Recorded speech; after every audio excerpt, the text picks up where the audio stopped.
Okay, and everyone pick their nose. Yes, okay. So, hi, Internet. Hi, the three people from the Gauntlet community that might watch some of this. We're all here together to play The Fall of Magic. We potentially have 3 sessions to do it in, so we're going to take quite a relaxed approach to slowly moving across this world together. We've already done all of our kind of cats like tone and safety stuff off camera, and we're about to get stuck into creating our characters. So you guys, yep, you're all in the Roll20 thing. Do you guys all know how to drive that with being able to zoom in? There's a little zoomy thing on the right there. Yeah, Lauren, you mentioned you had a potential character that you might want to go with. Do you want to? I'm sure it's fine if you just jump right in and do that. Also, the names are they're suggestions, but I guess it's kind of like Dungeon World. We can play Advanced Fall of Magic and choose our own names if that's something that you want to do. Oh my gosh. Yeah. So I have other characters in mind. So if anyone was set on the Fox of Mistwood, Yes, I totally have an idea for the Fox of Mistwood. Go for it. What are you called? What did you have a name yet? Or? Oh yeah, so I might just go off of the list. Despite the fact you just said pick your name, it's fine. So I think I'll go with Hop this time. Cool. And do you want me to tell you a bit about the character, or let that come out?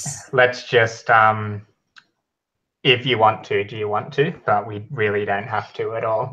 Sure. Well, I'm tossing up. I think I might go. This is like the only image I could find that vaguely looked like the person I had in mind. But that's their picture. They're just their palette is just very ginger and brown bases. Cool. And I think the one difference between that picture is they are probably like missing their left leg from the knee down. So they have kind of like I guess like a wooden leg in place of that. This is very ornately carved with a lot of like curvy, sort of like organic looking nice. Cool bits, yeah. So you're so what does being a Fox of Mistwood mean? Are you a human, or are we? Well, that's the funny story, right? Because the Fox of Mistwood is literally a fox, but they're like a fox spirit. Cool. And I think their story goes is back in the day, they had quite a command over nature and could transmogrify themselves from a fox into a human and would like to cause mischief in town as a human. But then as magics died, they've lost that ability to transform. And so the last time they transformed from a fox into a human, they found they couldn't go back. Like they made a face and the wind changed and it got stuck in the Totally. face. And I think the injury those suffered, I think, is when whilst in fox form, got caught in a bear trap, or got caught in some kind of trap. And yeah, that's just stuck around. Cool. Do you want to jump in, Sid? Do you have any? I do. I have one. I think I'm going to go for Elamura, the Raven of Ravenhall. Cool. And that's an image in the Hangouts chat. You'll like to check out how great I look.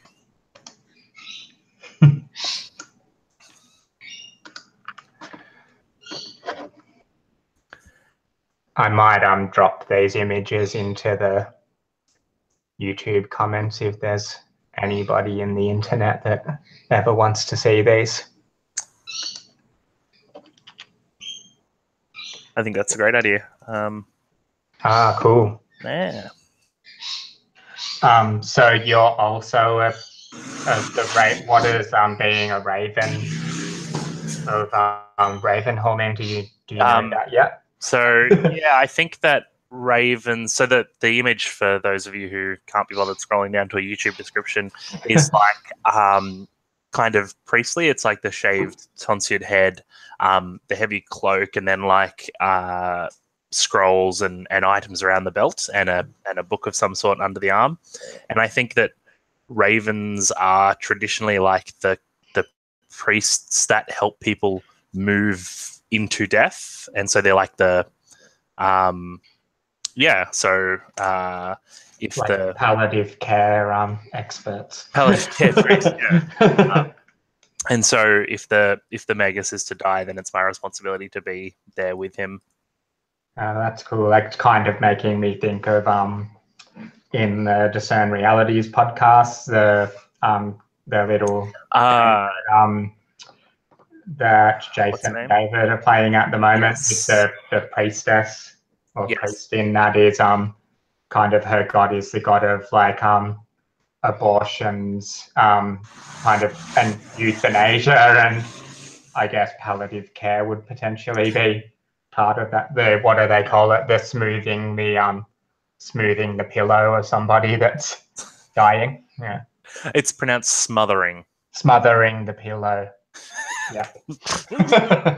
Very like Final Fantasy X, so like on the pilgrimage to the mage's last resting place. Yeah. I mean, potentially, right? Like, who knows? Play to find out, but potentially. Do you want to jump in, Ellen? And anybody, feel free to jump in with questions. We're kind of all the GM of this game, so feel free to act like that.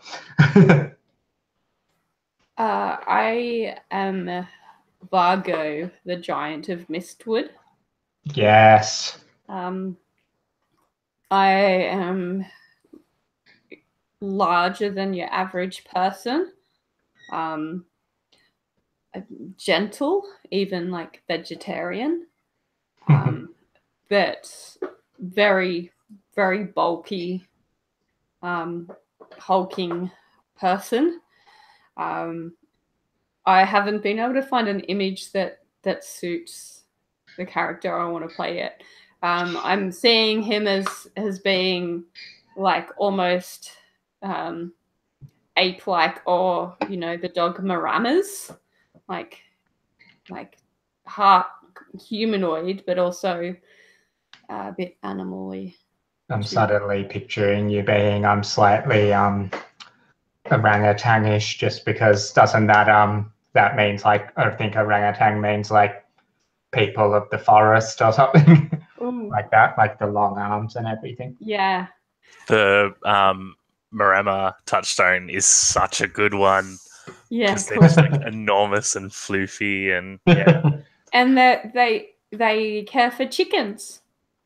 They're like yes, they do. These like big wolf dogs, and they can herd chickens. That totally should be part of your giant race, the protection and herding of some sort of hen-like forest birds. Yeah, we'll put that in.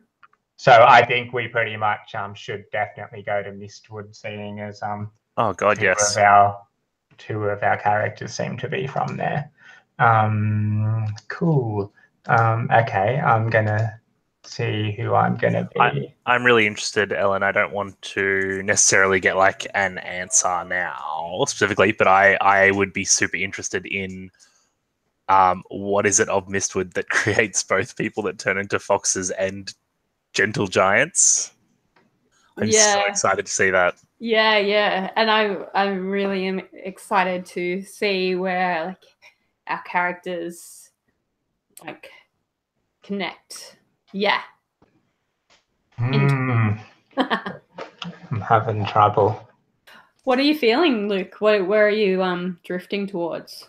I'm either thinking Crab Singer of Astalia. How can you go past crab singing?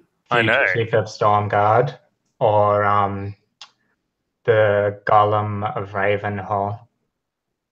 Hmm. Do any of those make you guys feel excited? I missed the title of the second one. The Fugitive of Stormguard.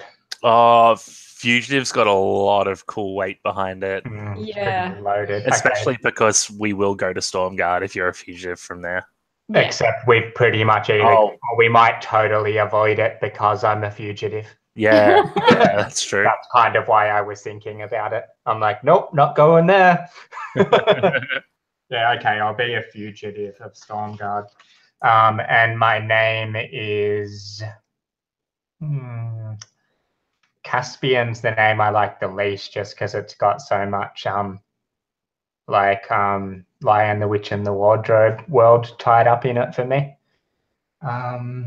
What have we got so far? I'm going to be... Justice is a pretty good name for a fugitive. Totes. Yeah. Yeah. I like the irony. Justice, the fugitive of Stormguard. Okay, and I'm going to go in without knowing anything about myself. Excellent.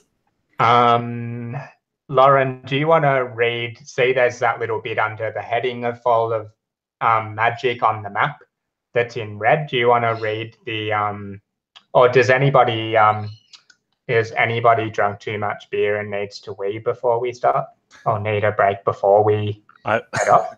I was going to get a beer. Yeah. Okay. Well, let's we'll have a little fight. Sorry. We'll have our first break. What was your character name? Sorry. Justice the Fugitive. Wow, Justice the Fugitive. Yes. Yeah, we'll have a 5-minute break and we'll come back all fresh and ready to adventure. All right. Yay. Cool. See you soon. See ya.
I mentioned to Lauren Sid, because she's been gaming all day, we can and we've potentially got 3 sessions. We can just play for as long as we're all feeling into it, and and clock off. So there's kind of logical endpoints in this game when you are about to leave each area. So let me know if you're flaking out at any time, and we'll. All right, thank you. Yeah, Thank you. That's very kind. It is very kind. I'm like a massive extrovert, so I don't think that'll be a problem. Cool. And I'm also just so excited about this game that like. Yeah, just let me know anyway if you want us to wind up earlier, because it's really easy. It's really easy to do that in this game. Yeah, you'll be saying to me like, "Come on, man, it's 2 a.m. I need to go to sleep." You're like, "Wait, the magic has not yet fallen." Same with you, Ellen. Same rules apply for you. Hey, Lauren. Yo. Through my research, my long research on the term Marama, it appears to be a Maori name. Like, I don't think in terms of Marama the dog. I think that there's some Maori people that have Marama as a name. Surname, oh yeah. or a first name. I'm not sure. So that's kind of aligning nicely where I see my gentle giant. Like, I'm just thinking of those big, beautiful, like Maori men that are just like all smiles and all heart. So yeah, I think I had a law lecturer at school, and her name was Maramat. Yeah. Yeah. Okay. Nice.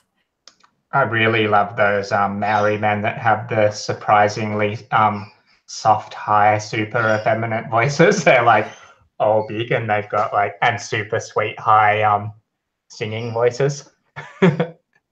Lauren, do you want to read that little red introductory text now? Yeah, totally.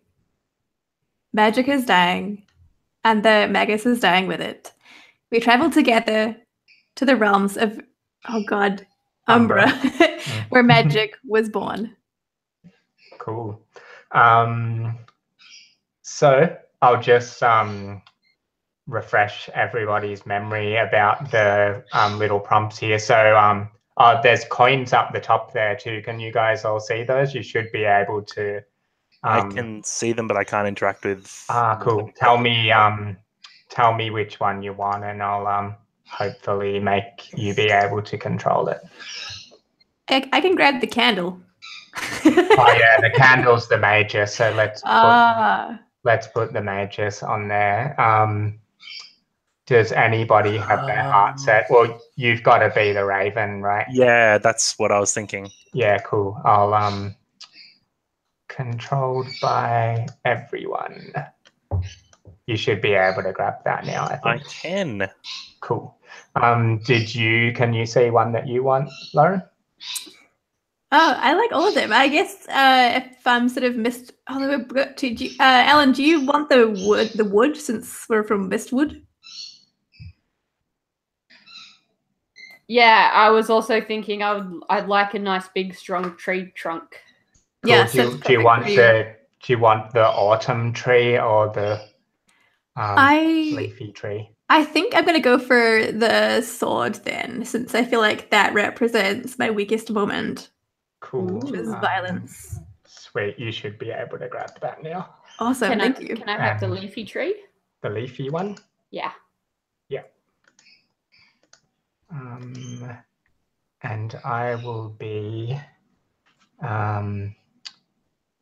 I'll be the ocean with the birds flying over the top of it. It's a shame you're not the crab singer. Yeah, I really like how like everything's so open in this game. I've watched quite a few games, and there's been some really awesome like versions of what a crab singer is. There was this really great one of this person that could step sideways through time and see multiple like potential like parallel universes and stuff. That was pretty rad. That is amazing. So essentially you all know how to do this, but I'll refresh your memory. were starting in Ravenhall, which is where the Magus is from, I'm guessing.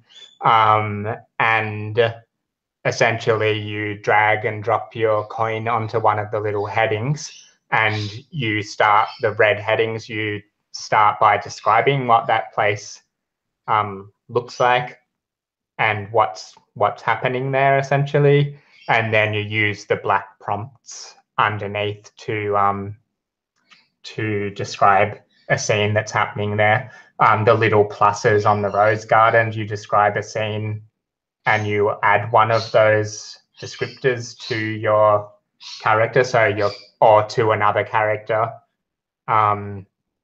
like why your character, if you're adding it to another character, you say why they're beautiful or legendary or fierce, or you can add it to yourself.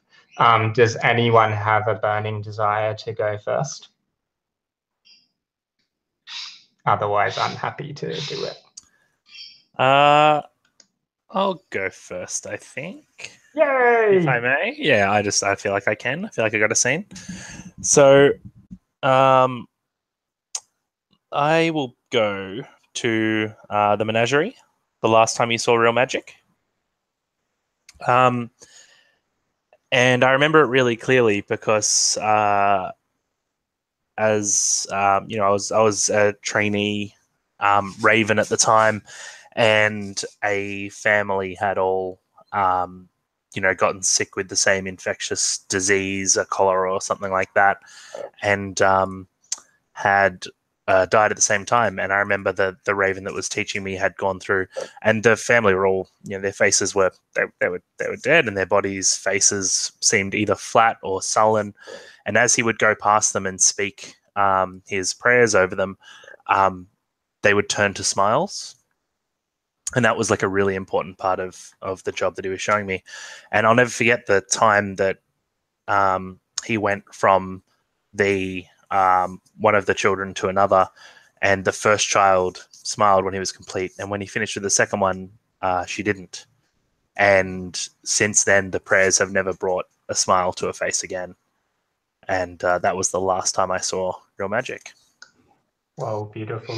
Did you say it was the Magus that was doing that ritual? I didn't say that, but that is, I actually quite like that.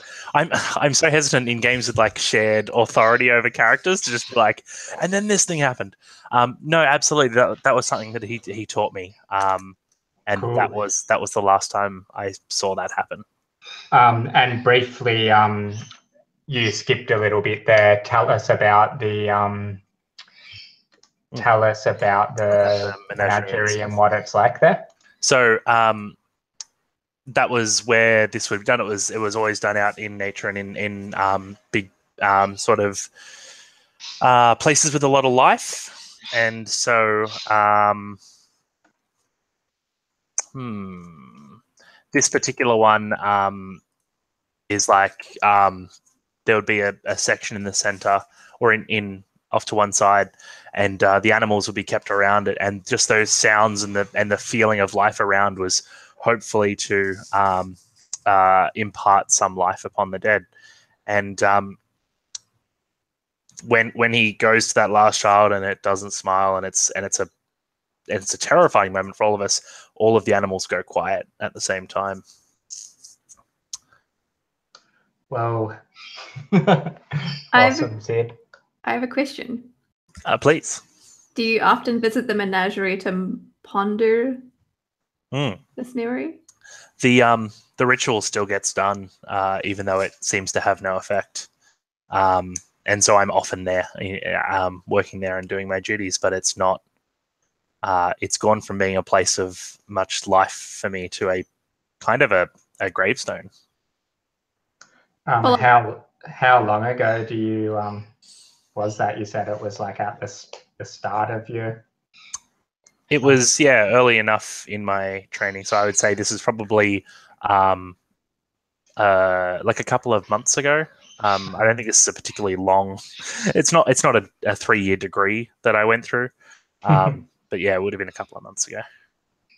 I have a follow-up question, if that's okay. Please. How do you feel performing this ritual that means nothing? Like Uh, in terms of what effects it has on people. Oh boy. I don't think it means nothing. I just think it, like, I think that we partially do it for them and we partially do it for ourselves. And even though it doesn't have the effect that we want, that doesn't mean that ritual isn't worth something. There's a lot of justification that goes into it. I'm very yeah, I'm very set on justifying my own responsibility here. How did you become a raven? Interesting question. I think it's it's to a child born on a certain day. There is a day that is important, probably like the birthday of a saint long ago or something like that, and the child, the first child to be born on that day, is like destined to become the next raven.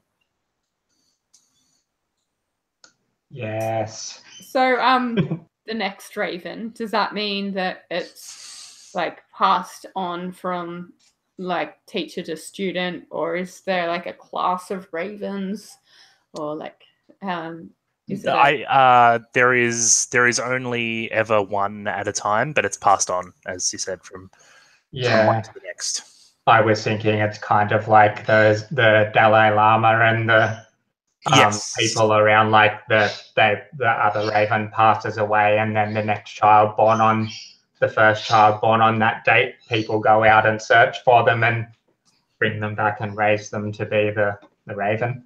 Yeah, I love that. Cool. All right, who's next? So you can go to the same place as well. Don't be afraid to revisit the same place. You seem ready to jump in, Lauren, or are you? Yeah, but Ellen can go first. She can't read it at the same time, so please. Cool. Oh gosh, we're all so polite. Vargo spends a lot of time in the menagerie. That's where he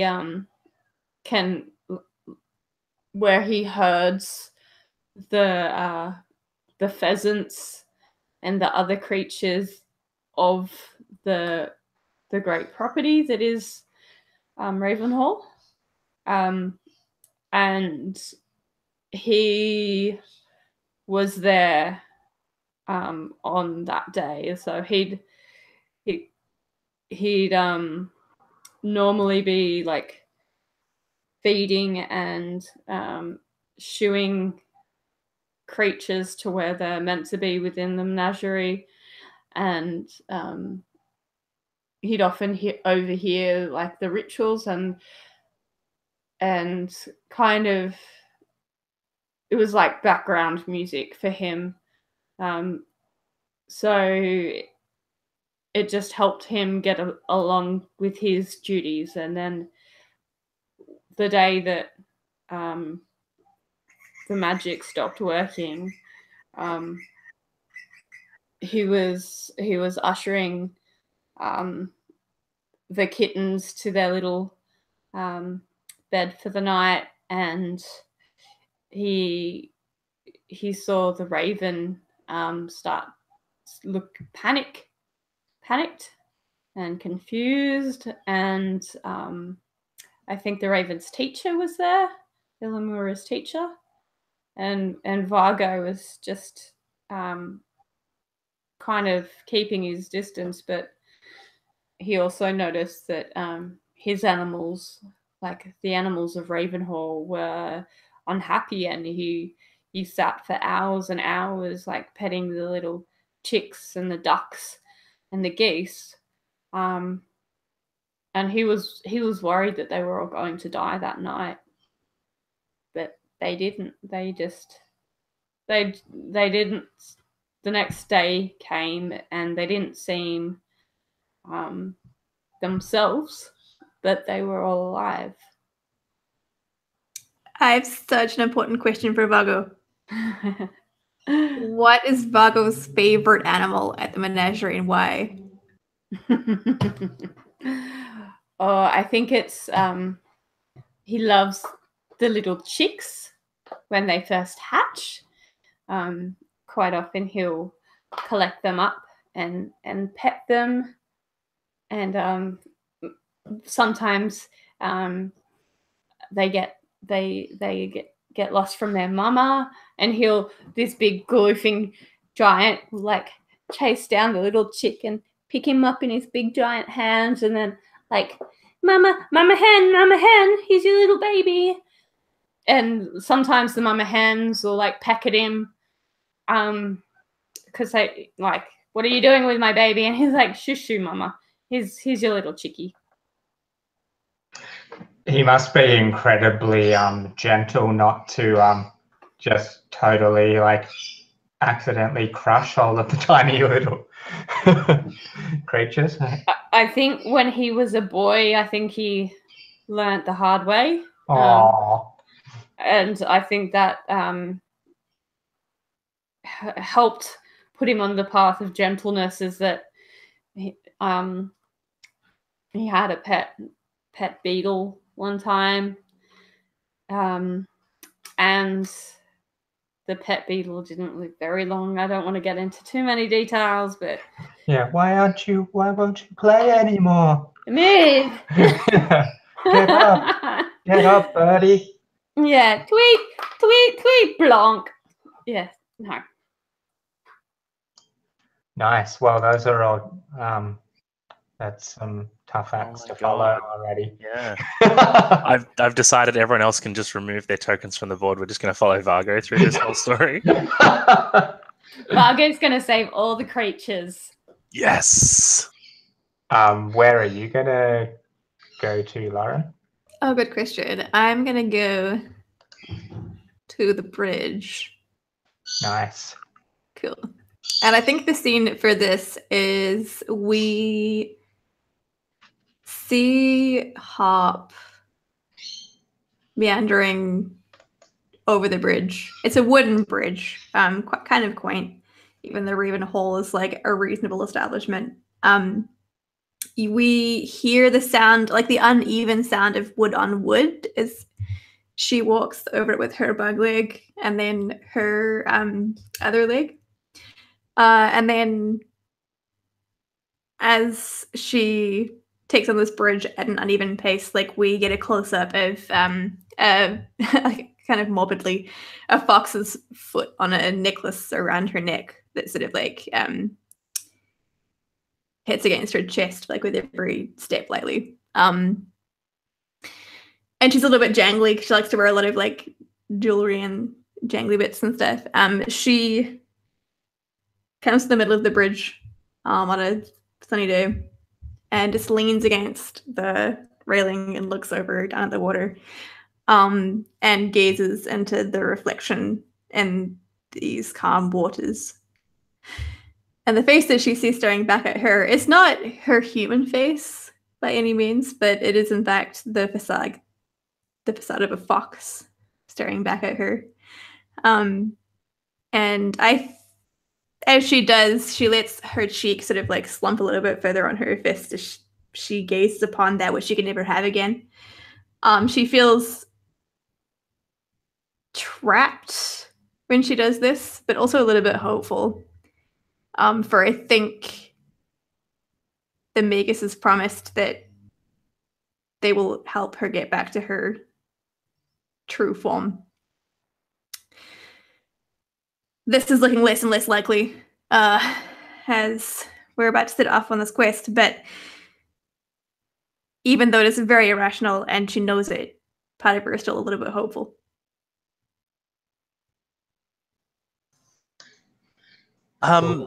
Were you was Harp born a fox or a human? She wasn't born. She sort of just came to be as the spirit of the forest.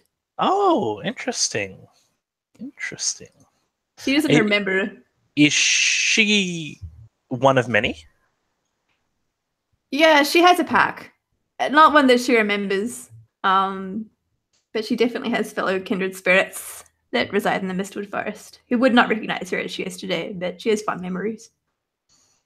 Interesting. Whose foot is that around your neck? This is my own. The Magus saved it from the trap that took my leg. And some people give me a strange look when I tell them that, but I think it only makes sense to hold on to what is mine. Bless you, Vega. I heard that through the mute. I actually did hear it through the mute because it's like came down through the floorboards from upstairs.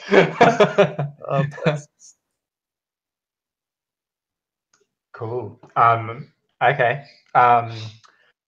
I am also going to go to the bridge. Are we perhaps there together? Okay, yeah. So yeah, I think like as Harp is looking down into the water and seeing the kind of reflection of the like the fox's face, and I think we kind of get that like she's holding the fox's foot, and we probably get some of that like backstory on screen, maybe even of the magus releasing her from the bear trap or something. And I think as she kind of comes back out of that memory, you hear I think the camera kind of like like drone photography zooms up away from her and kind of follows down this road, and we hear like the thundering of hooves on the road, and it kind of zooms back down, and we can see this figure like riding a like a sweaty, like a horse that's obviously been ridden like very hard and all covered in dust, like, and comes thundering up onto the bridge, and we get and I think as the horse kind of sees you there, and it sees Harp there, and it like rears up like it's seen a wild animal or something. It normally rides past people just fine, and this kind of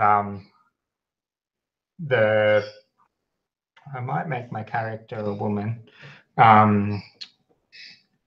Well, the figure in this this hooded figure kind of tumbles off the back of the horse, and they're swearing and like kind of glaring at Harp for making their horse shy up, and I think they're actually like right on the edge of the bridge at that stage, and they're hanging over, and you can kind of see the faces of both of these people reflected in the river now, and this the woman that's just come off this horse is like she's quite gaunt and looks like she's scarred, and she looks like she's been having a pretty terrible time. She doesn't look like she's slept well lately, and I think maybe something strange happens where she sees a fox reflection in the water, and she kind of starts back up and looks at you, and there's obviously not a fox there, as she kind of looks at her horse and looks back at you and shakes her head, kind of recaptures her horse. She's like, I guess are you here to see the magus? I think Harp almost goes tits of her ass when like the horse like rears up. But she catches herself on the railing. Catch startles, but then calms once she sees that trouble is not afoot, and says, "Aye, I'm here for the Magus. Is that why you are here?" Justice kind of stands up and she's dusting all of the like dust and splinters off her, and she stares down at the fox foot around your neck, and she's like, yeah, she jumps up on her horse. She's like, here, get up. Like, I'll ride you the rest of the way. And I think we get the like the vista of the of Ravenhall, this big kind of, you know, like east wing, west wing kind of big old castle-y manor house, and they're riding along the road together. Then we probably get the like ball of magic. No, wait, that's copyrighted. Yeah, we get the credits roll. As Harp jumps up on the horse behind Justice, I think she grins a little bit, like a little bit of a smirk, and says, "Oh, dear, there is no need to be afraid of me, for I will only bite if you ask nicely." I think Justice, like, despite her rugged exterior, blushes a little bit, and she's like rides off. Are you trying to get making out to happen in this game? Foxes and fugitives making out. I think she's just teasing because she knows that this woman's afraid of her. It seemed like pretty fox-like behavior. They're tricksters, right? Yeah, totally. So at this point, this is one of the few mechanics, I guess, in this game. Now that we've all got a piece down, we can continue playing in Ravenhall, or whoever has the turn next can move the Magus piece along the trail, so to the Oak Hills. And I'll just describe, I'm not saying we have to move along, but the next, when you take control of the Magus, you describe the Oak Hills and the ending of summer as from the perspective of the Magus. So you take control of the Magus for that one scene instead of your own character. Yeah, so I guess we don't have to go round and round, but we might pass it back to Sid. Did you want to do another scene in Ravenhall, or are you going to? I guess it's kind of, it doesn't say it in the rules, but I normally just ask anyone if there was a scene they really wanted to do before we move on, just as a general politeness, I guess. Yep. Well, does anyone have a scene they'd like to do in Ravenhall before we move on? And I would actually like to hand off the Magus to someone else for the first time. I would like to watch the first one. The audience, the first one. I wouldn't mind doing an extra scene here, maybe. Sure. Before we move on. Let me see that. Yeah. But I just went. Does anyone else want to do a scene in Ravenhall? Or am I the only one that's wanting to stay here? You can potentially I watched a playthrough one time where they were joking that you could potentially just play in Ravenhall for 3 hours if you wanted to.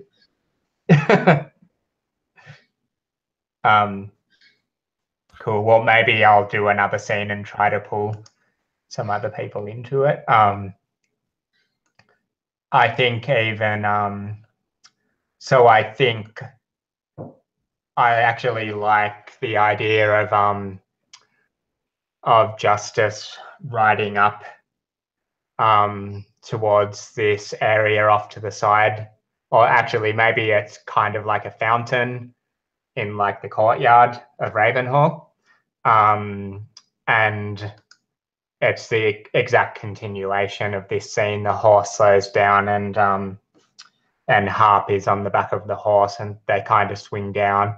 And if you're both happy to be there, I wouldn't mind maybe Elamura and Vargo and the Magus all kind of maybe coming from different directions towards these like newcomers. Sign me up. Cool. Yeah, so I think yeah, they're all standing around this fountain, and there's this kind of really strange, I guess, moment of understanding. Like, this is a pre-organized thing where the Magus just kind of looks at each one of us. It's funny, there's always this flirting around the edges of people not wanting to describe the Magus at first, but I'll have a bit of a go of it. I think the Magus is he's kind of in these long black robes. That I think he's kind of dressed like an undertaker, like somebody who is in charge of, like, you know, interacting with death and funerals and that sort of thing. And I think he's got that a little bit taller than a person's meant to be, but the kind of, you know, super skinny inside of robes kind of look going on. But you can't see much of his face yet. And he kind of just beckons the four of us in towards this fountain, and I think he pulls out this, it looks like ash out of a little bag on his waist, and he's like scatters it across the water in the fountain, and we kind of get this little like montage of various places across the world and kind of small examples of magic kind of leaking out of the world. I think we get a little rehash of that last child not smiling when he was like demonstrating the right, and I think we get maybe a flash of Harp trying to transform and it not of it not happening, and I think we get a little flash of Barley Town, the closest like kind of bastion of civilization to Ravenhall, and they're the villagers there are trying to sing the harvest, or actually maybe sing their seed sowing songs that normally make the grain germinate, and it's just not happening.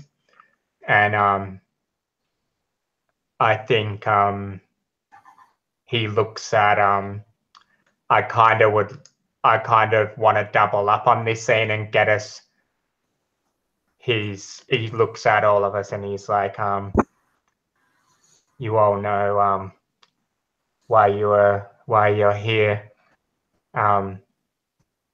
and he's like, tell the others why you have been called here. He's like, and he looks at he's like, Elamura, tell these others why you serve me and what we are about to do.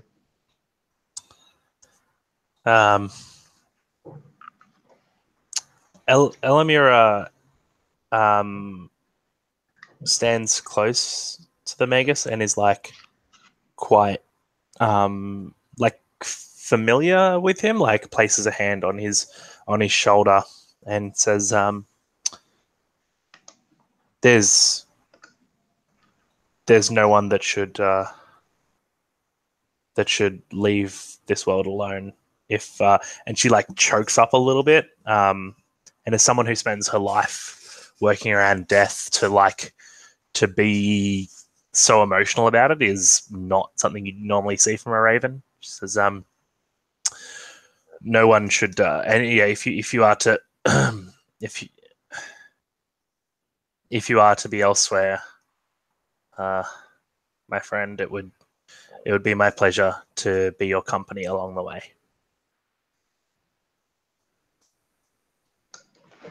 The Magus kind of looks up at I think the Magus returns the familiarity, and perhaps even when you put the arm around him, he kind of leans on you a little bit more heavily, like he was struggling to hold his weight. Yeah, to hold his weight. It's kind of a relief, and he looks up at Vargo, and he's like, "What?" He's like, "What of you, gentle giant? Why are you? Do you wish to come on this journey with me?" It makes me really sad to see my little friend sad. And you told me that they're sad because the magic went away and that you need to go help things. So I'm gonna come and help you help my little friends.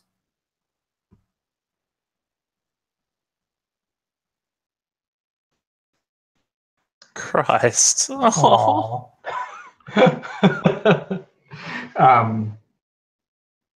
Yeah, so the Magus. Sorry, but before we do you mind if I throw a question there? I was really wondering, Ellen, what's Vargo's like body language like at this point, especially being something so big? Like, what do we see? He tries to carry himself quite small. So he's very large. He's very cuddly, but so he's always trying to bend over a little bit to get down to everyone else's height. And his face is quite grim. Like he's normally quite a happy, smiley guy, chuckling like at the ready. But since the changes, he's a lot more somber.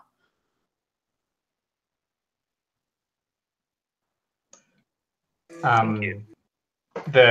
I think the mage just looks over at Harp, and he's like, "I know why you're here, Harp. I made you a promise that I'm not sure that I can fulfill, but I'll try my best. You don't have to share your secret with the others if you don't want to, but we'll be traveling together for a long time, so it might be for the best if you do." Harp takes a step forward and takes the Magus's hand in hers. And I think with a little bit of gallows humor says, "Yes. When I received your summons, I have to admit, I assumed it was for different reasons. So with that as well, it is with such great sadness that we undergo this journey with you. And as for my secret, I feel like it is time to come clean. Thank you for bringing it up. I would love this group to know that I am in fact a vegetarian, and I think it is. I feel like you should all know that before we go out on this journey. I also don't like to eat My friends, I don't mind how other people live their lives, but I can't stand my friends to be eaten. Indeed, indeed. It is such a shame when cute little lives are lost just for the sake of sustaining our own stomachs. I agree. Justice again looks very suspiciously at your fox foot, and he's kind of like, she's like, I could have sworn I saw something. And the magus actually looks over at her, and he looks a little confused and surprised when he's looking at Justice, and Justice pulls out this kind of crumpled, dirty letter and kind of like shoves it over to him, and he's like, Justice says, "Oh, you summoned one of the Knights of Stormguard, and I've answered your summons." The Magus is like, "Oh, you don't look exactly you weren't exactly what I was expecting. But well, beggars can't be choosers, I guess. Where's your sword?" And I think Justice just pulls out this really dodgy looking shiv. And he's like, "This is all I'll need." Yeah. Cool. We might take another tiny break and let Ellen reboot her computer and see if her camera will start working again. Sure. And then I guess we'll be moving on. And I am loving this. Yeah, cool. I'm very curious to see where it's gonna lead. It was so clever to have the scene as well right before we kick off, because it's like we all kind of got a communal chance to interact with the Magus before we start like embodying the Magus, and this is perfect.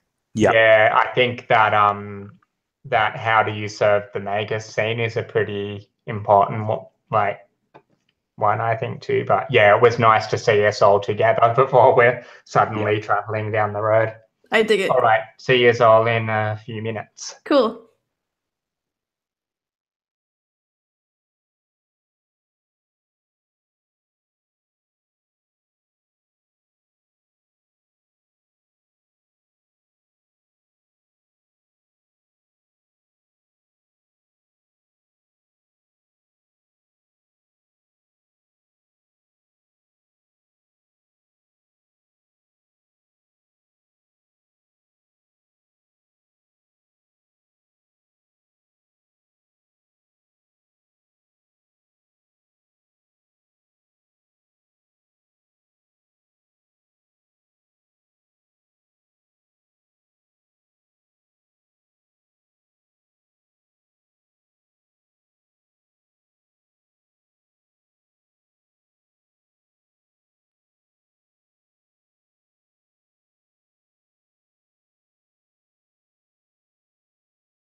This is so good so far.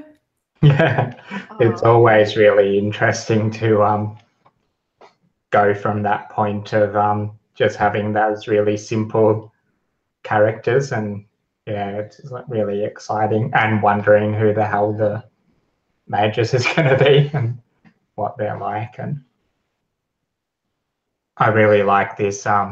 Funnily enough, it does often go into this looking after an elderly relative mode with the mages, but I like Sid's kind of made that be even a bit of a deeper version of that, I guess, with his character concept.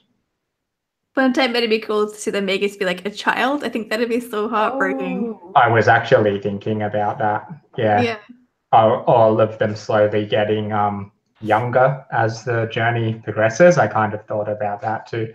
It actually could be fun one time to run it and come in with a strong concept of or get people to kind of talk about ideas for the mages before you begin, even, because it does really shape what the journey is about. Yeah, totally. In fact, like I'm just sort of off the top of my head, it'd be kind of cool if like you picked a thing from the titles that no one was occupying. Like you could have if the Magus were a golem, that'd be interesting. Like just imbibed with magic. Yeah.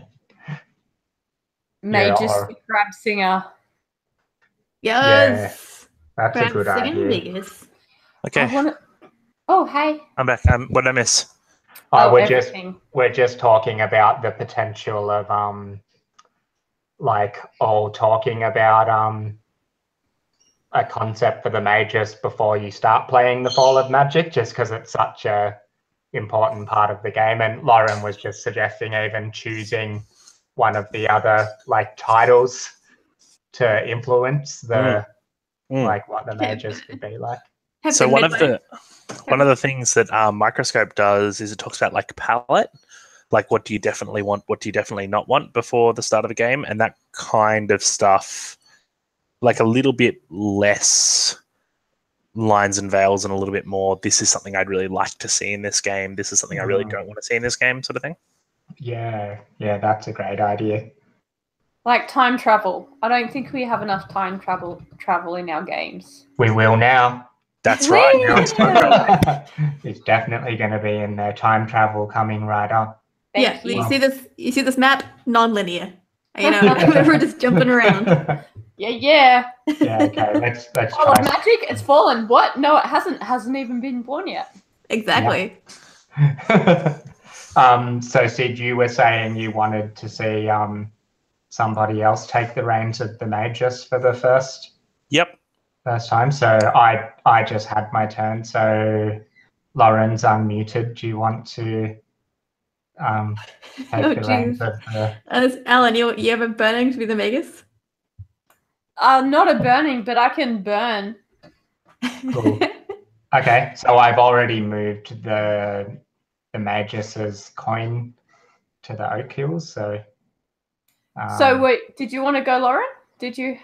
Or you happy for me? I mean, I like. Oh, jeez. Okay, I'll go. If you can't decide, I'm going to have to choose somebody. We're turning this game around and we're going home. All right. Quiet back there. So once upon a time, there was a magus. I'm kidding. So this, I'm flashing back, not time traveling back, just flashing back to a couple of months just before we saw the last of magic. The magus was walking through the forested hills outside of Ravenhall and collecting flowers and roots and other things for spells and some herbs for lunch as well while he was at it. And we see the tall, thin, cloaked figure bending down, picking roots and flowers and putting it in a satchel, and picking leaves off trees and pulling bark off of different trees. And then he freezes and he pulls his cloak down, and we see his aged face. His face is green, like not of the emerald green of leaves, but of the brown green of young bark, and it's rough, and his eyes are golden, and he closes his eyes, and you can see a breeze blow through his thin grey hair, and he licks his finger and puts his finger out into the air, and then he listens and shakes his head, and then he walks back along a narrow path back to Ravenhall. But then we cut to a scene where it's him at a writing desk, writing with quill and ink on old parchments, and we hear his voice narrating the text that he's writing, and he's in his voice we hear, "It's the 42nd day of summer, and I don't think the signs are pointing to a 43rd day coming. This summer is ending too soon, and I know what that means. It is time for change." Epic.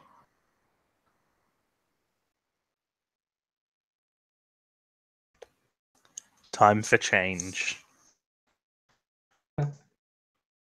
Cool. Awesome. I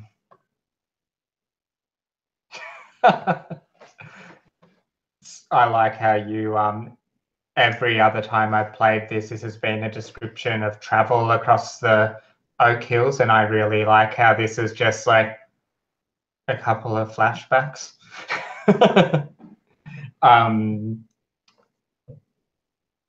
Does anybody want to jump in on another scene in the Oak Hills? I moved your coins up the top there. I lit off last time, so I think it's Lauren.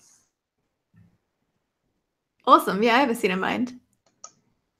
Kind of want to do making camp.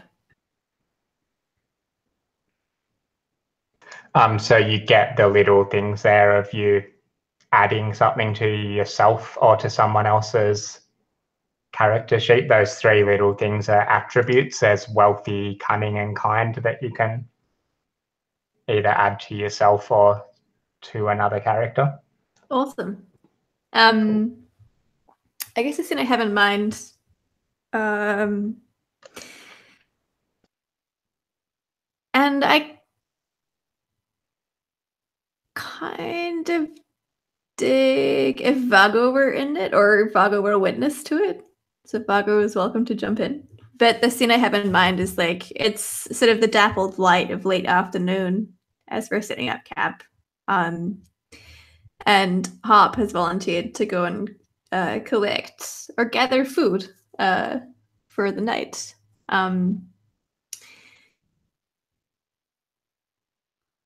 So Harp wanders down to this little brook close to camp and sets up fishing gear, which is, again, is rather a pain and feels like more a disability than her leg because if it's for the good old days, she'd just jump in the river and like use her teeth and claws to just catch these fish. But instead, she has to use the folly tools of man to catch these things. So she sets up a little like snare trap or some kind of net trap for these fish, in the river.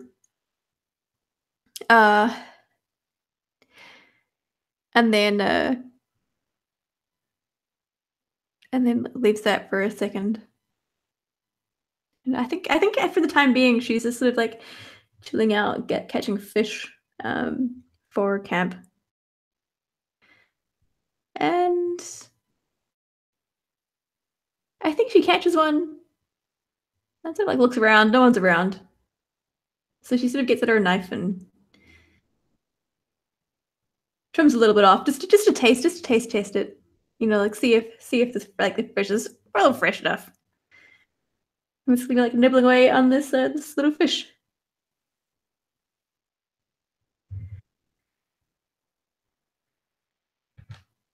So I think Vargo is not too keen on the fishing either. So he's seen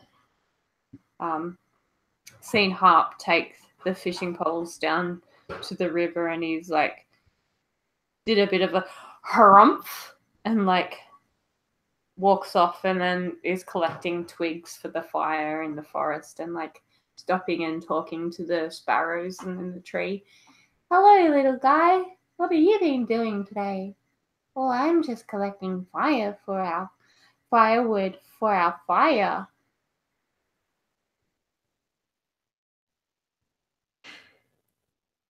And I think Harp like hears Vago approaching, and sort of like like finishes just eating and dump.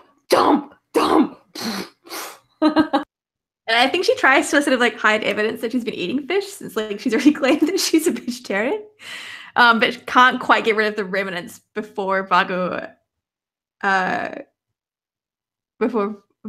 comes upon her.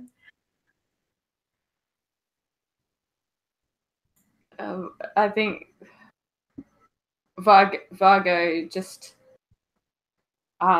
he's got an arm full of twigs and logs, a sparrow on his shoulder, and he just looks at Harp with like a fishtail hanging out of her mouth, and oh, sorry, I'll leave you alone. And like scurries off to leave Harp alone with her killed. I think Harp takes chase. And it's like, wait, Vago, come back. Please come back. This is so embarrassing. I'm sorry, I seem to have interrupted something.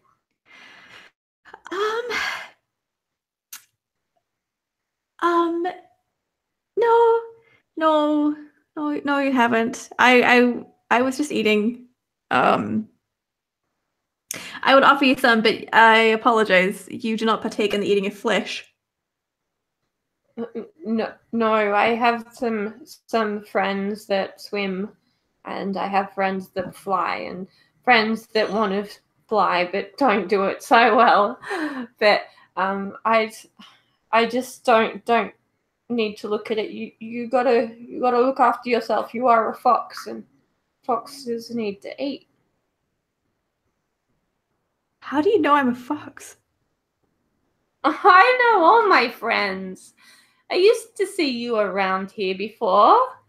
You had the really big bushy tail, and sometimes I would leave an extra bit of buttered bread out for you.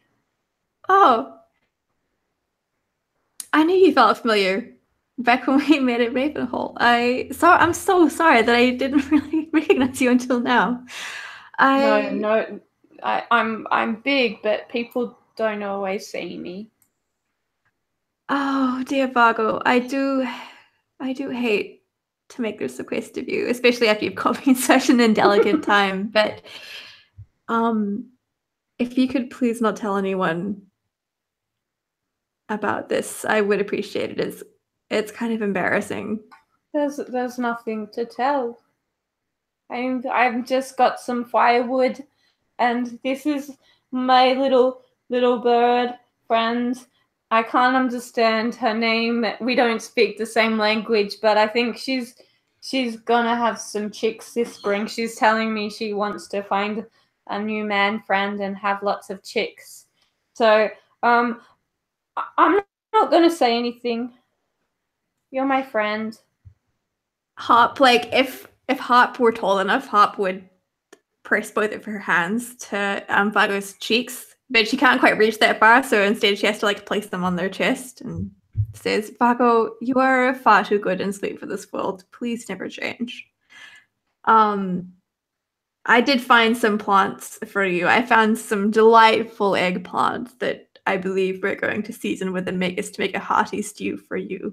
So please don't worry. That is like so good. I actually found some taro root. I will go and find some more herbs, some wild herbs to season this with. This will be such a nice time. I'm so glad we're camping together. Me too. I do not say this about many people, but I am genuinely looking forward to having this delightful meal with you, Vargo. I hope you've got room. I always have room. That was such a good scene. Vargo skips off. So what are you giving yourself cunning, or are you giving Vargo kind? I kind of want to give Vargo kind. Vargo is just so sweet. Oh my god. I think you need to have cunning as well. Okay, we'll hack the game. You get cunning, Lauren. And yeah, I know, right? Yeah, totally. Vargo, you take Kyle. I love Vargo so much. Cool. The kind giant of Mistwood. Oh, I love it. All right. You're up, Sid. I am. And I was wondering, I'm going to do by firelight a comfort from home. And I'd like to pull Justice into this scene, if I may. Okay. So the scene I'd like is the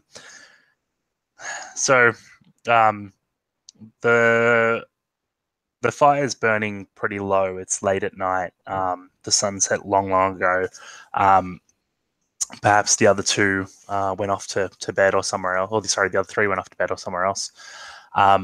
The Megas turned in fairly early. The days are getting a bit long for him, as is.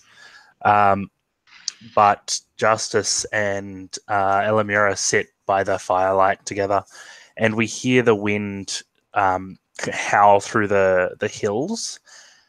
And Elamura, having spent her entire life at Ravenhall, is like shivering by moving closer to the fire to get warmer. And she looks over at Justice, who's like wearing that large cloak or whatever he would wear to travel, whatever they would wear to travel on the roads, and she looks over and says, Mistwood must be a bit colder than this, right? It's always pretty warm at Ravenhall. Well, it just seems to be coming into autumn a lot earlier than we'd expected, so I'd say that maybe even winter might be on its way by the time we make our way through Mistwood. Jeez. Winter. I don't know if I'm going to make it through winter, man. I've got short sleeves. I've barely been outside the hold. I've certainly never been this far from Ravenhall before, and it's dreadfully uncomfortable.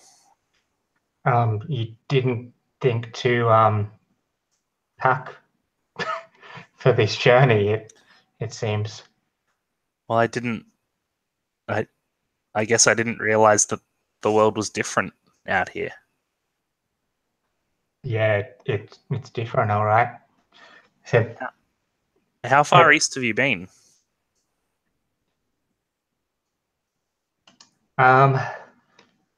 just to, I guess as far east as you can go. I've been to Australia. I've travelled the ice rail. You've travelled the ice rail? You've Wow. never been on the ice rail? I've heard stories. I thought it was a myth. No, there's an ice rail. It's actually like pretty amazing. I wasn't really meant to be on it. I just like kind of snuck aboard. Like I wasn't officially on the ice rail. And like the shivering seems to go away. And she turns to you and she says, tell me somewhere else you've been. Well, well, don't tell the others this, but I've spent quite a while in what they call the stockades, or I mean, I guess they're dungeons, really. Dungeons. Yeah, and let me tell you, it's a lot colder there than it is here. And I think she pulls she's like, here, have this. I'm not even cold, and she pulls off this cloak, and you can see it's got like the insignia of Stormguard on it, and she like throws you the cloak. She's like, I'm actually kind of a bit warm. She puts it on, and I think it like covers her and dwarfs her. It's like just through the breadth of Justice's shoulders, like wraps right around Elamira, and from somewhere deep inside this coat, she says, if we get to the ice rail, will you ride on it with me?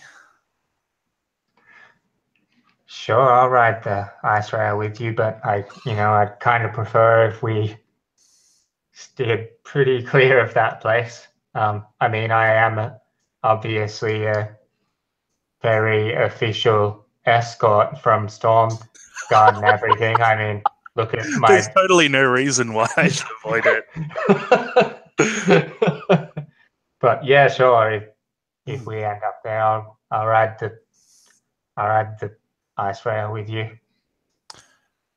And there's like this roller coaster of emotion, this ice rail of emotion, where it's like, oh well, if you want to steer clear of it, like I guess we will. And then you're like, but if we go there, like you crack the door open. If you go there, we'll ride. And she gets like a little bit excited again.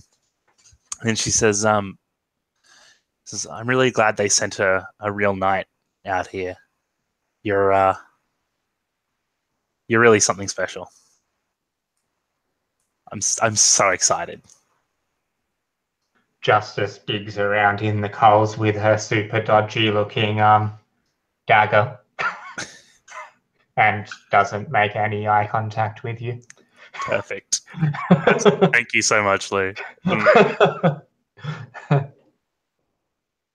Cool. I think we haven't officially had a scene with Vargo, have we? You started with the Magus here, Ellen, but did you want to do a Oak Hills scene? Yeah. So it's the the morning after camp.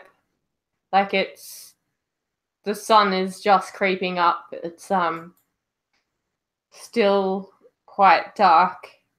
The dawn chorus is just starting to sing, Harp is curled up in a ball. I think when she's asleep, she looks much more fox-like. The Magus is in his tent with a soft candle glow.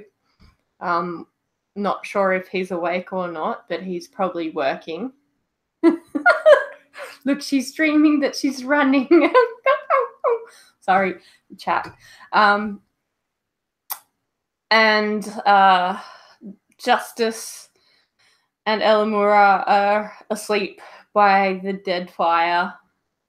And Vargo is awake. He wakes up first thing every morning out of habit, because he gets up every morning to feed all of the animals and clean their pens and make sure everything is ready for a big day for all these creatures.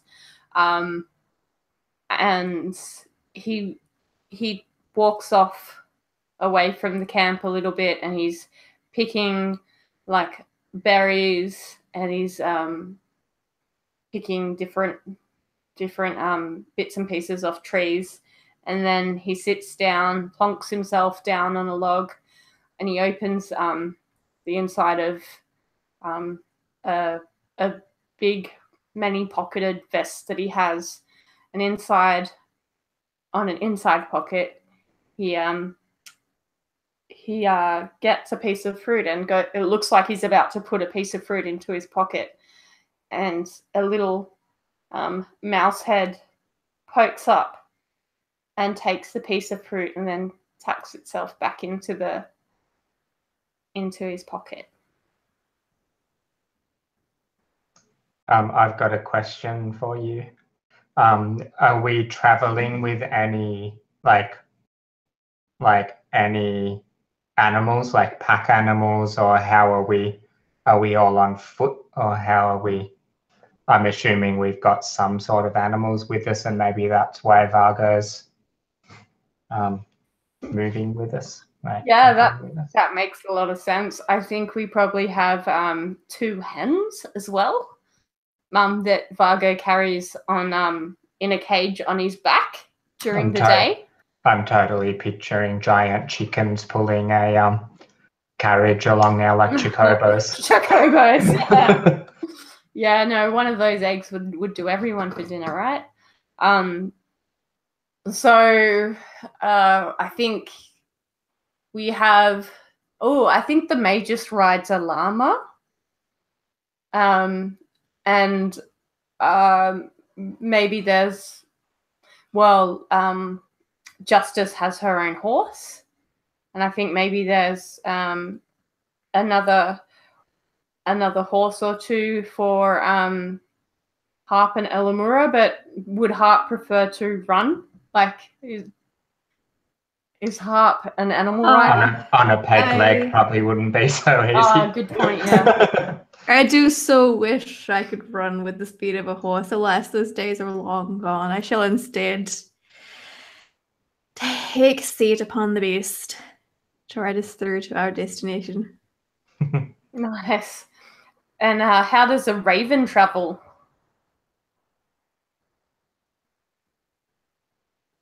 Muted. Sorry, I'm muted. Yeah, I was having a great chat. Like 4 times today. I think I'm really liking this, like, not really cut out for this journey character that's coming up. So I think I ride on the back of someone else's horse. I think I like share a horse with someone. Yeah, you can share the horse with Justice. I think Justice and I are becoming good friends. Yeah. You guys are besties. Until I find out that sorry, Lou, did we decide on female pronouns for Justice? Yeah. Yeah, cool.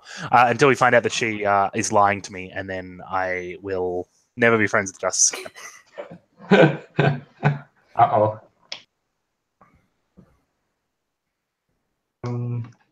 Cool. Well, I guess I need to have a scene. Ooh.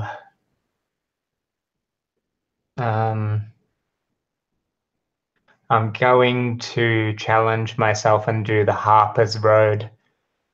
Who you left behind. I have no idea who that is yet. Ooh, so good.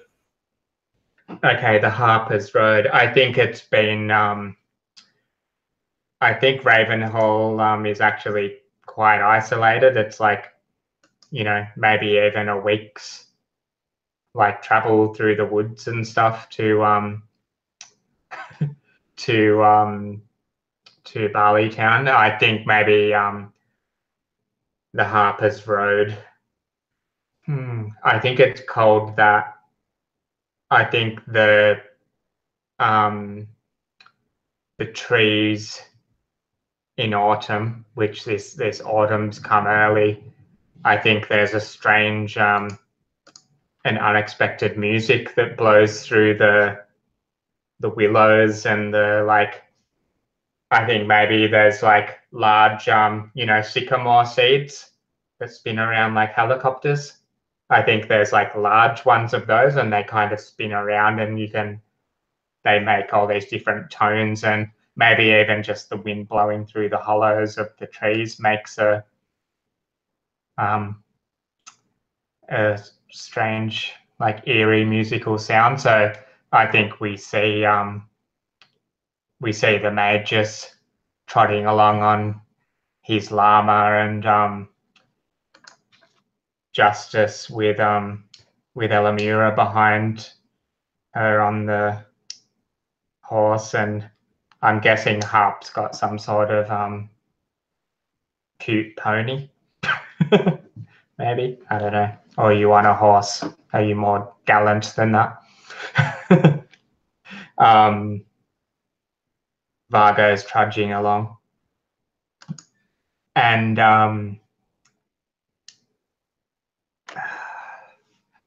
I think we get a little bit of a flashback as the camera zooms in on Justice's face, and it kind of just slams across into this kind of wet, dark dungeon that we know is the dungeon or the stockades beneath Stormguard, and I think who do we see her there with?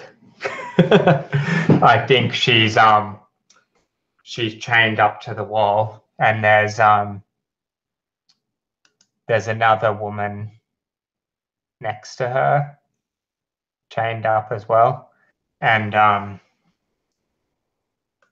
the woman's like, "What are you cheering for, Ellen?" For it to be her mother. Oh, okay, sure. I wasn't going there. And the woman says, "Daughter." Like, I didn't think that we would end up here together. I really didn't think that we would. I'm going to I'll tell them all that it was me. I'm old anyway, and there's no reason that both of us should be hung. And Justice is like, "But it was all me. There's no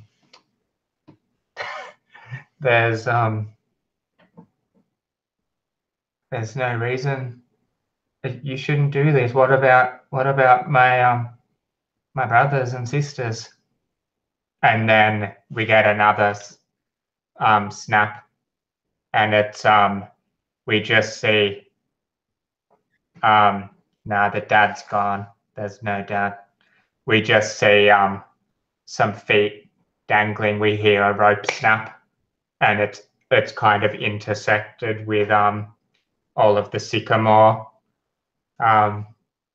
like seeds and the music from the harp thing, and we see Justice's face kind of dropping down, and she's in a crowd of people that are all cheering, and then it kind of like crossfades back into her face as she's riding along the trail.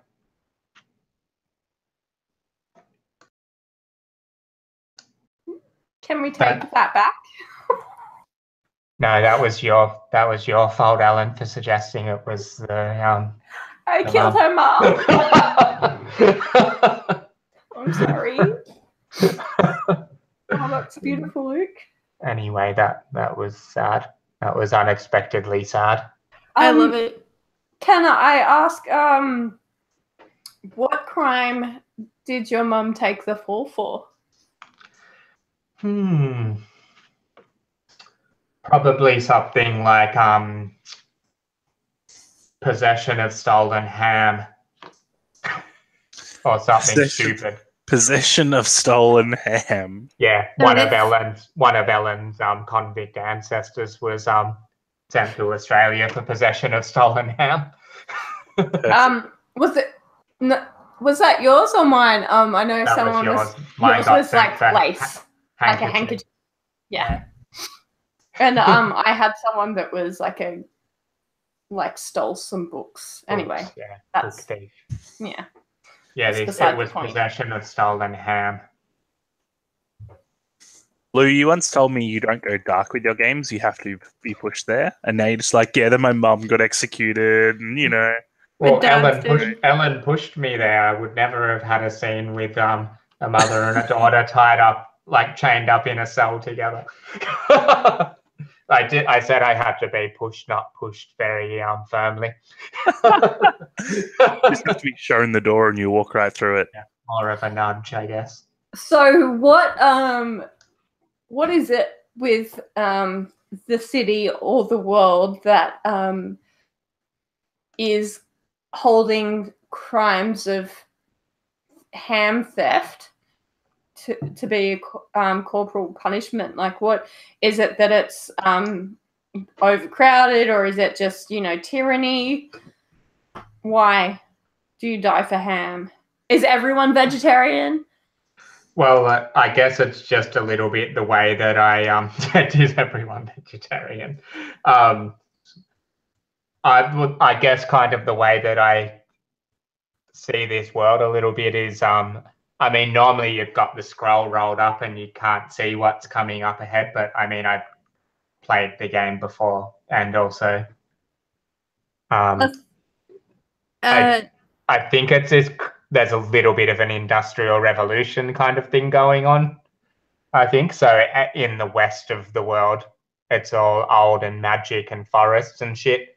And in the east, it's like cities and merchants and castles and potentially new technology like the ice rail. So I think the way I think about the world is maybe magic's part of the reason, and this doesn't have to be part of our game, but magic is maybe dying because the world's changing in such a dramatic fashion.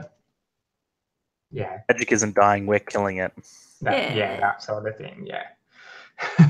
Plus, I dig the punishment for stealing ham to be death, because I know, like, for my criminal law classes, if they couldn't catch someone for a crime, they just made the deterrent death, just assuming that, like, well, no one will commit the crime if they're going to die if we catch them. So I think that totally makes sense if Stormguard just didn't have the means to track down someone via, like, DNA, fingerprinting, or whatever.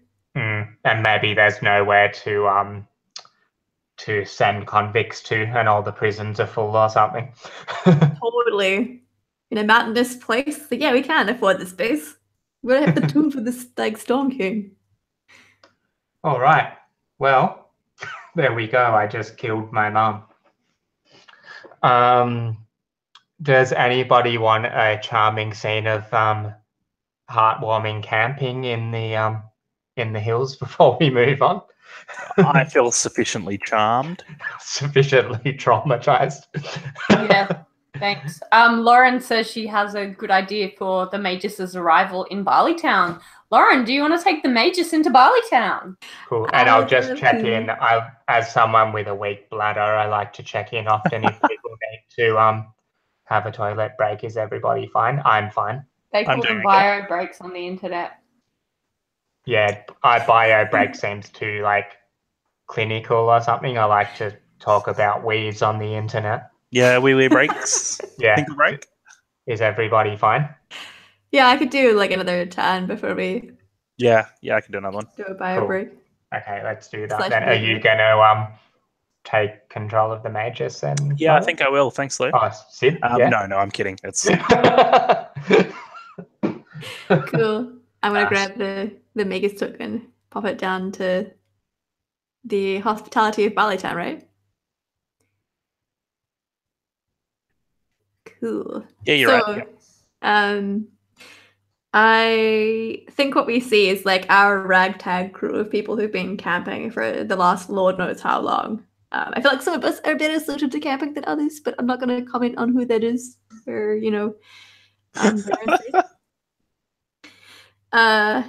and all of us, weary, tired, rock on up to the Barley Town gates. We see a guard spot us and then call to the rest of the people that we have visitors approaching. And then he sort of gets a closer look and sees who it is. And then that is when he lights up and the call goes from like, oh, there we have visitors approaching. It's like, oh my god, like it's him. Like call the Lord of Barley Town. We come up to the gates. They open for us. We enter, and a small crowd of people has gathered in Barley Town. And from that crowd, we see an older man, much the same age as the Magus, emerge from this small troop of people. And he sees the Magus. The Magus locks eyes with him. The Magus is helped off of our steed, and there's a very sort of tense, really tense silence as these two men sort of stare each other down. And the crowd sort of draws to a hush. The Lord of Barley Town looks at the Magus and says, "You bastard. I had no idea when I would ever get to see you again.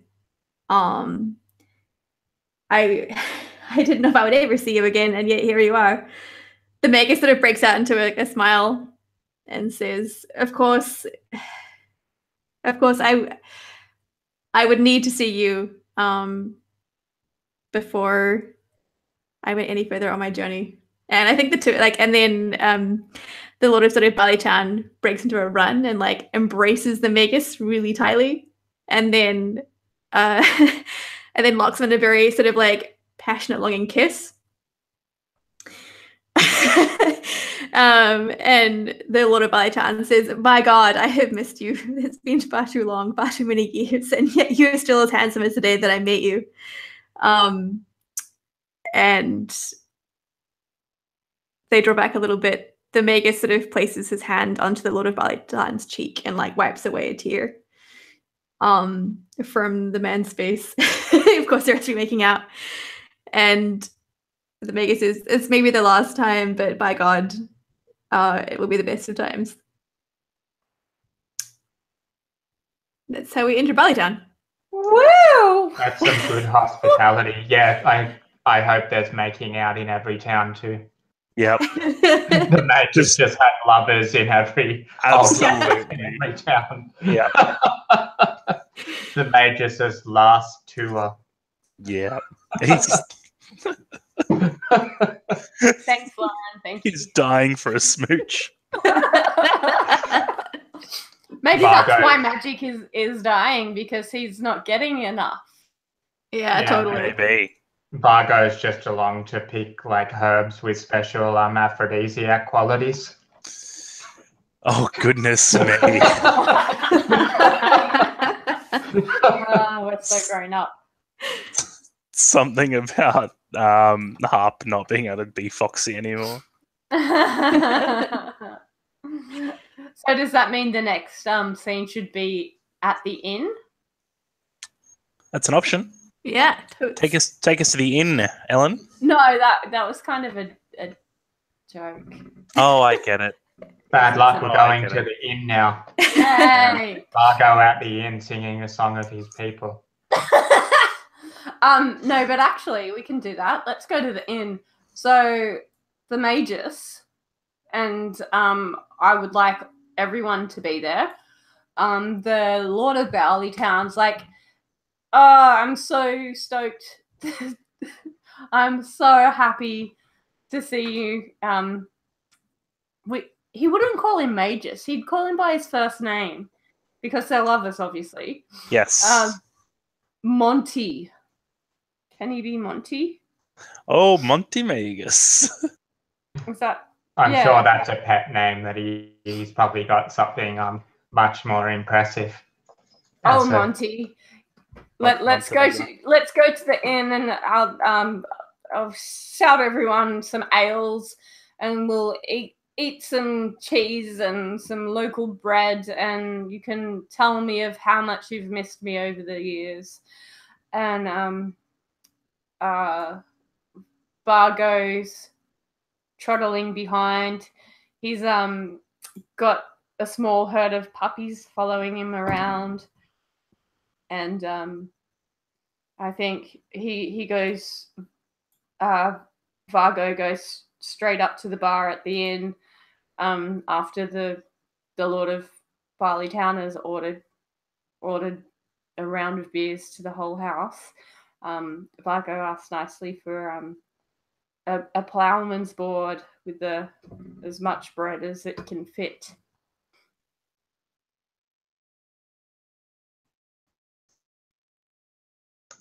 Is that pregnant pause because you're wanting us to say what delicious food we all order? Yeah, no, this is where we spend the next hour talking about foods. No, that's because I've run out of things to say about the inn. I'm just imagining everyone having a beer, eating some food, some merrymaking, some singing songs. Oh, a song of our people. A song of your people. That's what I really want to hear. The Okay. song of the Alright. Mistwood people. So,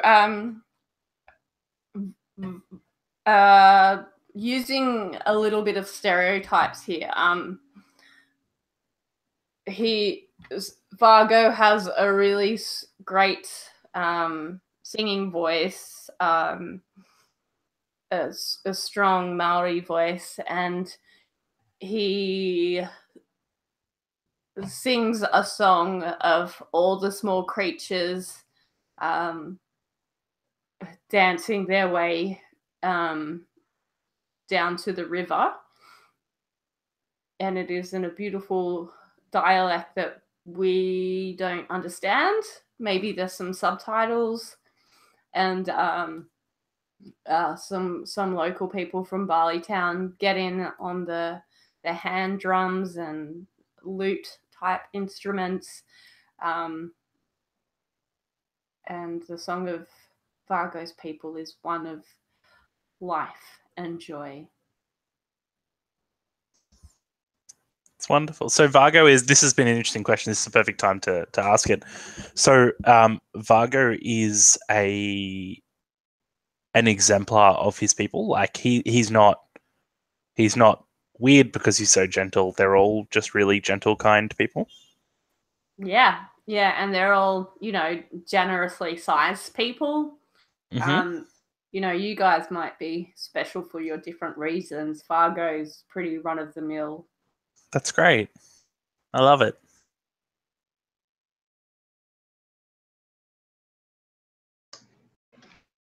That was a really nice scene. We needed that. Oh, the making out was really nice too. Yeah, it was. I needed that. Who would like to go next? There's heaps of things to do in Barley Town. I've got one. Mhm. If I can find my thing again. There it is. It's off to the side. I'm going to go to the old abbey for confession. Ooh. But I need someone to play alongside me here as the I don't know, whoever would be in the old abbey, whoever takes peace. It's Lauren. Lauren has been voluntold. Sweet. I'm totes pious. So the Abbey of, let me have a look at this picture. The Abbey of Barleytown Yeah. is one of the small buildings that sits down in like the foothills of the castle. It would just be like any other building. It sits in amongst the houses, fairly unassuming externally, and internally it's the same. When Elamira walks into it, she's expecting something like the menagerie at home, you know, large and full of life and full of spectacle. And it's just like calm and quiet. And rather than like pews set out facing an altar sort of thing, there's just like a room with like chairs in a circle or something like that. Like it's very small and very unassuming, but also very homely. And Lauren, who do I see as I walk in? I think it's someone perhaps your age, maybe like 5 years older. Uh-huh. Okay, a youngish person. Yeah. Similarly tonsured in a way. And they are likewise dressed in robes. And I think they are just sitting in a chair. Next to them is a platter of rye bread and barley wine. Mm-hmm. And Elamira, we see like take off Justice's large coat and hang it on a hook by the door and walk inside, like revealing her religious outfit.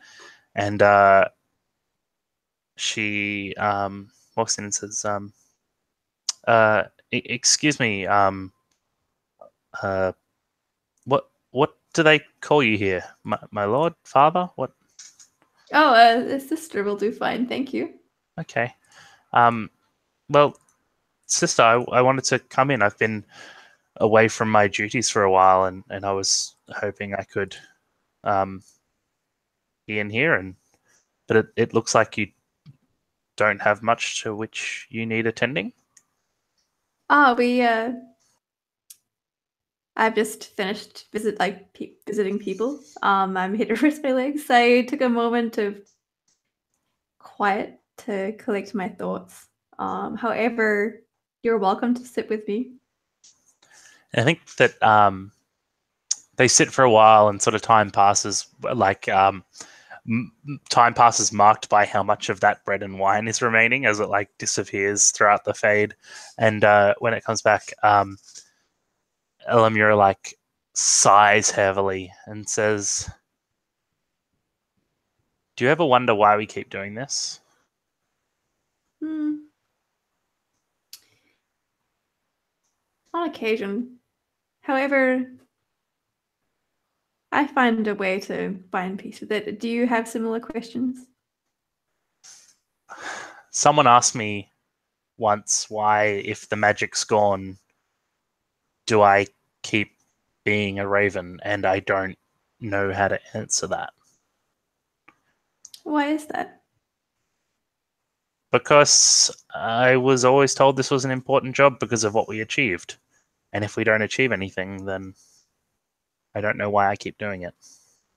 What is the definition of achieve to you? What is your goal? I want to bring peace to people. I want to make people happy when no one else can. And do you need magic for that?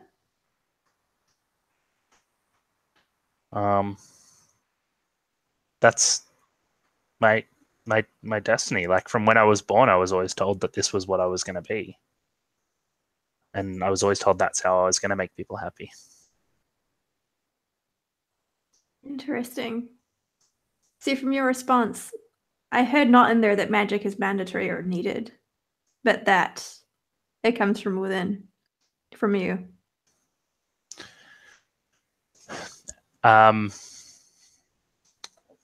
And there's silence for a while. Elamira breaks it by saying, I've met some people recently that make me very happy, and I don't think there's a lick of magic between them. I often feel the same way with my friends. We are not that talented. We are just doing our jobs. So I sympathize and appreciate where you're coming from. And yet you're here. Ian, yeah, we were passing through Barley Town on our way to the ice rail. Ah, you must be excited about that. Like the eyes are sparkling. No. It's just another day in the life, you know. I've traveled east many times. As a matter of fact, I've spent many. What was the line? I spent much time in the stockades, or I guess you could call them dungeons of Stormguard. Well, I have yet to venture out to the ice rails, so I would very much appreciate on your return if you'd delight me with stories about what it's like to ride the ice rail. Wow, return. I never really thought of that. I guess we'll see. What can we do but try? Thank you, Lauren. Yay. It's a really interesting point in there about return. Like, certainly Elamira hasn't, and I haven't thought about ever coming back. Like, this feels like culmination of life's work kind of stuff. It doesn't feel like there could be anything after this. That's good. That's why I posed the question. I was like, when are you coming back? Have stories. Have some more fun with me. I played a game of this with my little girl Rose one time, and when we got to the end, she wanted to go back to the start again. So we started playing the game backwards and traveling back through all of the places that we'd already been to before. You two are so lucky to have each other. Cool, that was really nice. I've got a idea.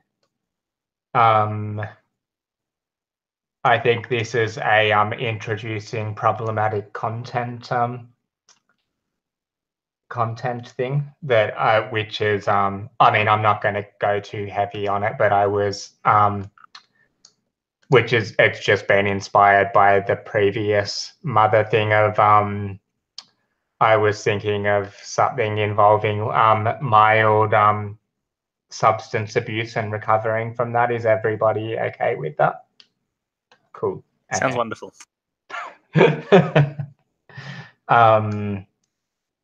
Okay, Swine Hill.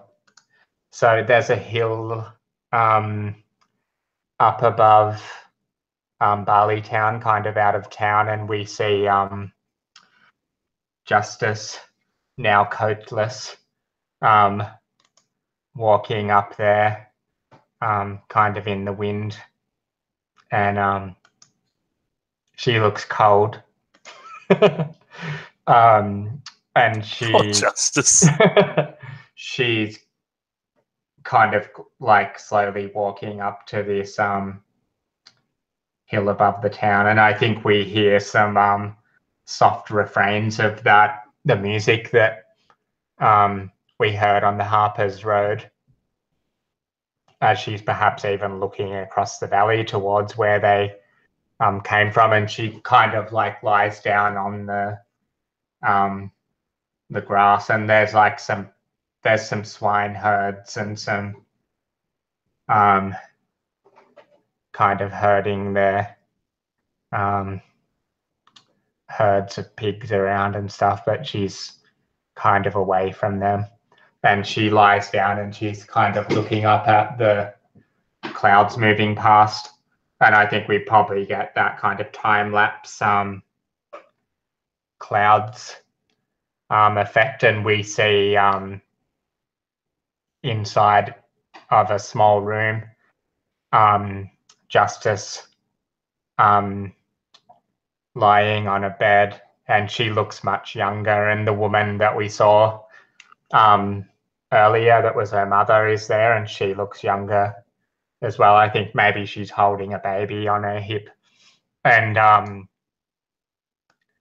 Elamura's sitting or kind of lying on the bed, and you see on the ground there's like a clay pipe that's been smashed on the floor, and both of the women are looking really angry. And I think the mother is like, I wonder what Justice's real name is. I'll steal one of the other, maybe Fawn. I think he's like, Fawn, where did you get that from? You're not meant to be smoking the dream crystals anymore. You're meant to be in this room, like cleaning yourself up. You can't keep doing this. How did you even get that into the house? You haven't even left your room, have you? And I think Justice / Fawn is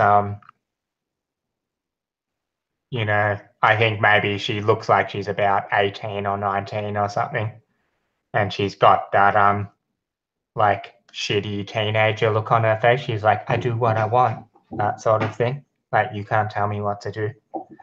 And I think we see her mother's like, I'm sorry that I have to do this, and we see a scene later of somebody boarding up the window on her room, and then we see kind of time passing, maybe the light like fluctuating in and out of the room, and she's sweating and like rolling over, and her mother's coming in and tending to her.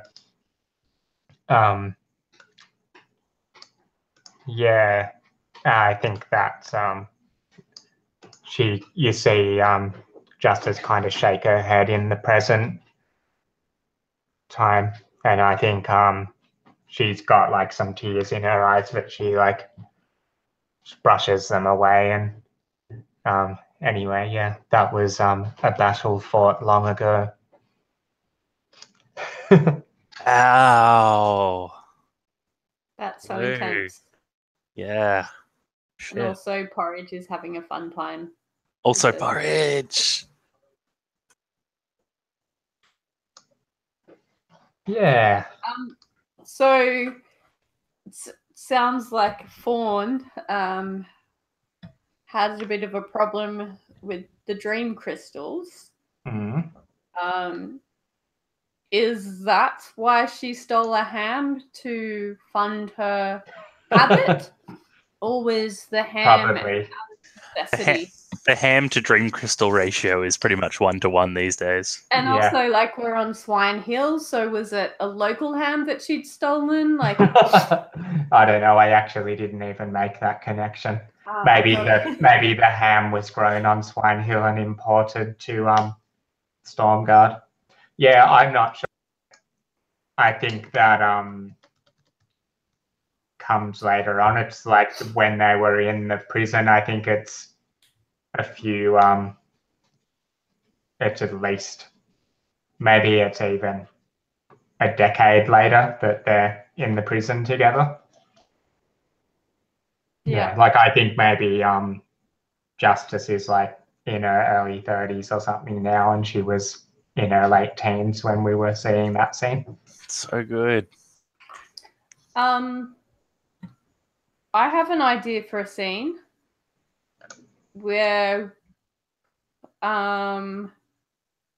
with potentially not Vargo, but Justice with at Mathilda's farm. I can think that potentially, because it sounds like Justice grew up here, and that potentially she's got some history here, that maybe there could be someone from this town that could think they could help Justice. What do I've only got bad ideas for that place that are sad bad ideas. Yeah, I avoided going to that place. I was gonna have her go there and like pick some drugs up from the Tilda's farm. Oh, But I thought God, I'd yes. just go to Swine Hill and have her like yeah. I don't know. What- I'm pretty happy with what I've done in this Yeah, okay. place. There's heaps of more chances for that to be revealed as we go Sure. along. Unless you want to, like, I just feel like I already had my turn to. Yeah, I just think that it would be a nice scene to see, like, the grown-up Justice Fawn interacting with Life people isn't from the always past. nice, Ellen. Pardon? Life isn't always nice. Yeah, all right. Let's go back to the gallows.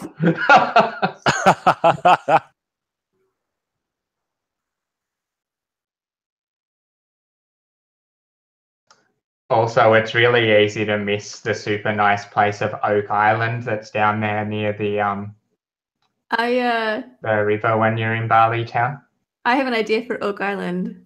Oh, I did miss that one. Yeah. Yeah, a happy memory. Yeah. That's me on the dream crystals. Yeah, go for it, Lauren. Oh, cool. I guess the big question is, who wants to be the Magus with me in this scene? Ellen. Oh, who said that? That's a good idea. Hey, why don't I do it? Where did that voice come from? Excellent. Doopy-doopy-doop. Haunted Hangouts. So I think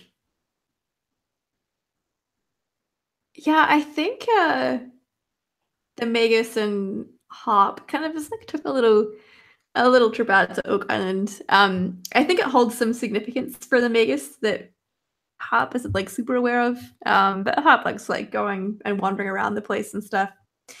So I think they get like a tiny boat out to this place, and there isn't too much conversation along the way. And I think Hop is starting to think like what is going on here?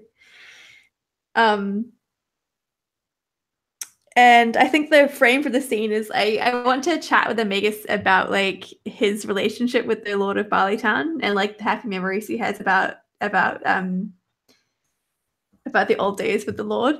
Yes. Of course you do. So I think to sort of like break the silence a bit as they're disembarking from Oak Island, Hob like clears her throat and says, I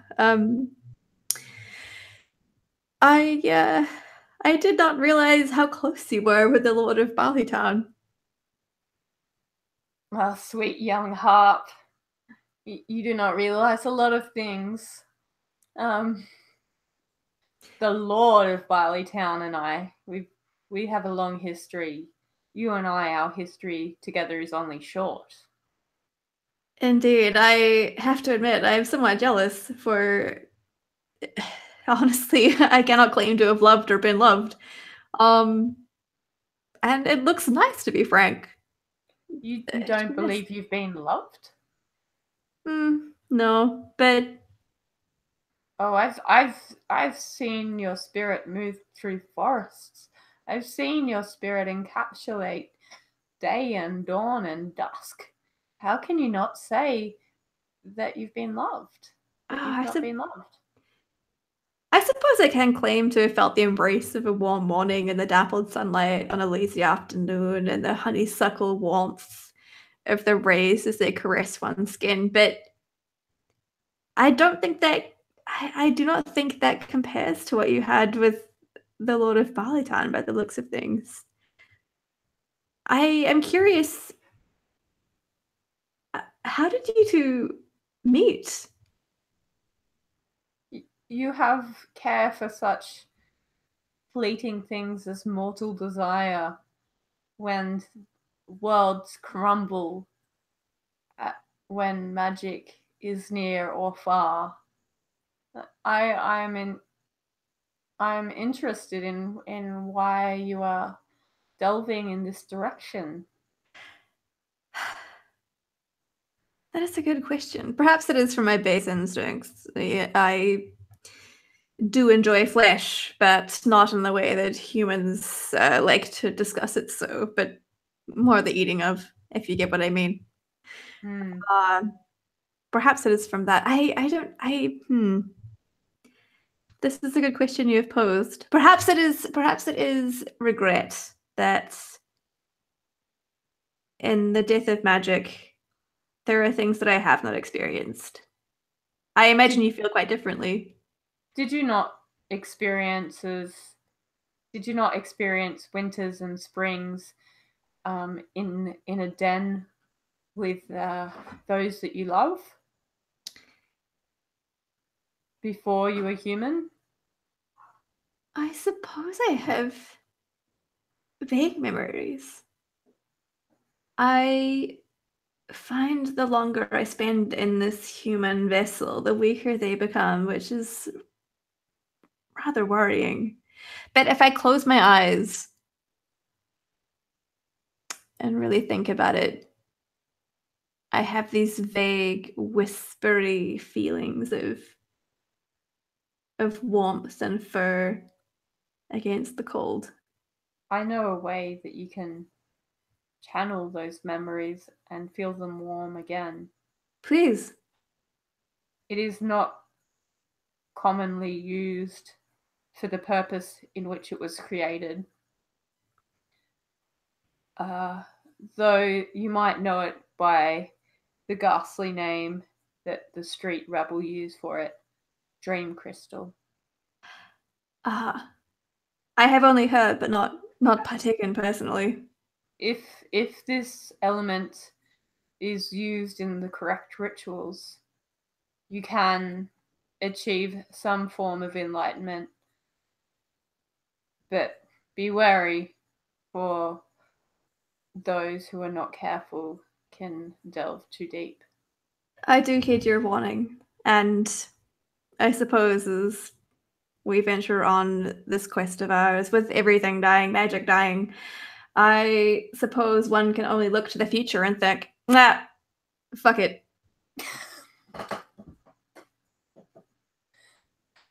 But on to our current mission, young fox. Indeed. I've brought you out to this island. I fear that being surrounded by so many other mortals and moving beings, that you've lost a little bit more of your forest spirit. So I've brought you out here to channel that deep ancient calling within you. If you listen to the quiet wind, what do you hear?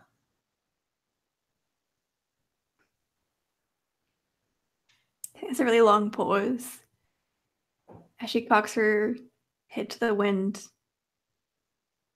and she says, I hear the babbling brook. I hear the rustle of wayward leaves. And if I really, really, really listen, I can hear a solitary bark of my kin. Good. You need to focus on those sounds, and you need to focus on how to contact those sounds. You are on this mission so we can connect those that are wild and lost into the realms of being again. Hart places a hand on the Magus's shoulder and says, you're the only person I felt truly understood me, both as a spirit and as this less impressive human being that I now am. And I just want you to know that you are one of the most important people to me in the lives I have led. And I will miss you. No time for tears now, child. We must go back to the others. As you wish. Yay!